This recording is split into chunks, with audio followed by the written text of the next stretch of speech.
Welcome back to the GT stage here at E3 2010. I'm Daniel Kaiser. This is Lars from Bungie, and we are taking a look at the newly announced Halo Reach multiplayer mode, Firefight. Thanks so much for showing the mode to us here at the stage. Now, tell us what it's about before we dive in. Sure. So Firefight was something we introduced in Halo 3 ODST, and it's a brand new cooperative game mode where you and up to 3 of your friends can play over Xbox Live and fight against never-ending waves of Covenant AI. So it's really just putting you in these hard points on the map and saying defend this area with your life and last as long as you can. And so it was a really popular mode, and fans really enjoyed it, but there were some things that we could improve upon, and one of the things that was the most requested feature was matchmaking. And so matchmaking is in Firefight now in Reach, which we're very excited to reveal. If you played any in the beta, you saw kind of the updates to our networking mode and the new social preferences. All of those things are going to be applied as well to Firefight and Reach, which is super exciting. And they're honking for you. I know, they're honking. It's awesome.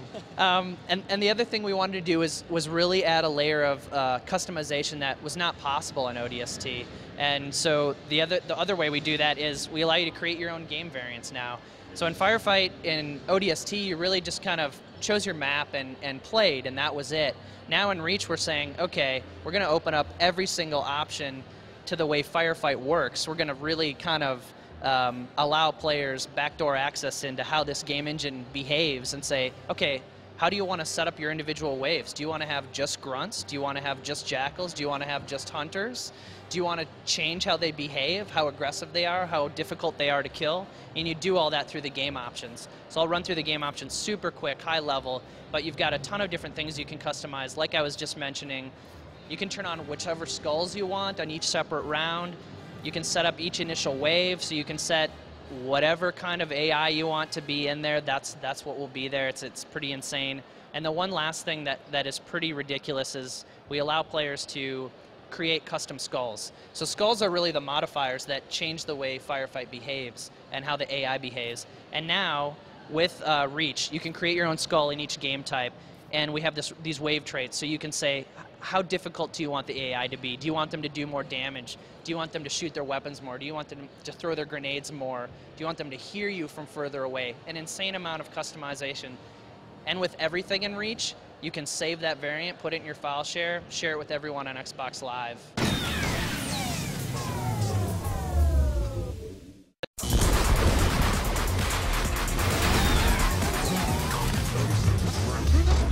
All right, Lars, you showed us the customization options in the Firefight mode of Halo Reach. Now we're going to get down to some action. Yep. Let's do it. All right. So what I'm going to do here is queue up a save film.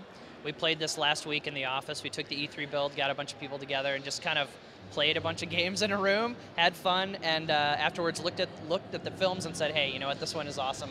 Let's show it. Let's bring it for E3. And the cool thing about this film is you're going to see a bunch of things that you haven't seen before. Not only does Firefight have the entire Halo Reach sandbox, so that means you've got access to loadouts, you've got access to armor abilities. Every time you spawn, you're going to choose your armor ability and loadout. But on top of that, we have new weapons as well. So what I'm doing right now is running towards the target designator, which is a brand new, it's an airstrike style weapon. So when I grab it, I have this airstrike.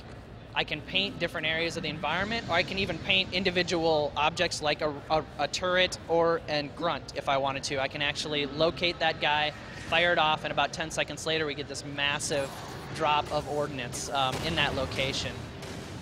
The other thing you just saw me do is use a drop shield, which is another new armor ability. So we showed things like sprint, like armor lock. Drop shield allows you to throw down a bubble shield. The really cool thing about that, the bubble shield is similar to the one in Halo 3, but it takes damage and will actually go away if it takes enough heavy damage. But the cool thing is that you can stand inside it and it will regenerate your health, which actually becomes a really neat dynamic for when people choose that loadout. They become their team medic and they can throw down this bubble shield. Everyone can kind of huddle in there, regen their health, and then go back out and fight. So it becomes a really cool team builder.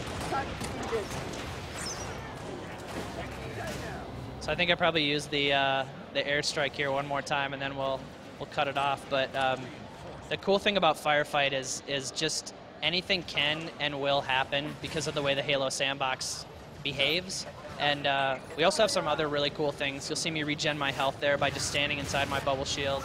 I believe I accidentally betrayed a teammate there, which is good, lose some points. But that's FireFight, and FireFight and Reach is just insane. We're super excited to show it off. Definitely, it's a big announcement here at E3 2010. Thanks so much for coming by the GT stage to show it off. And of course, we'll look forward to seeing more of Halo Reach on GameTrailers.com.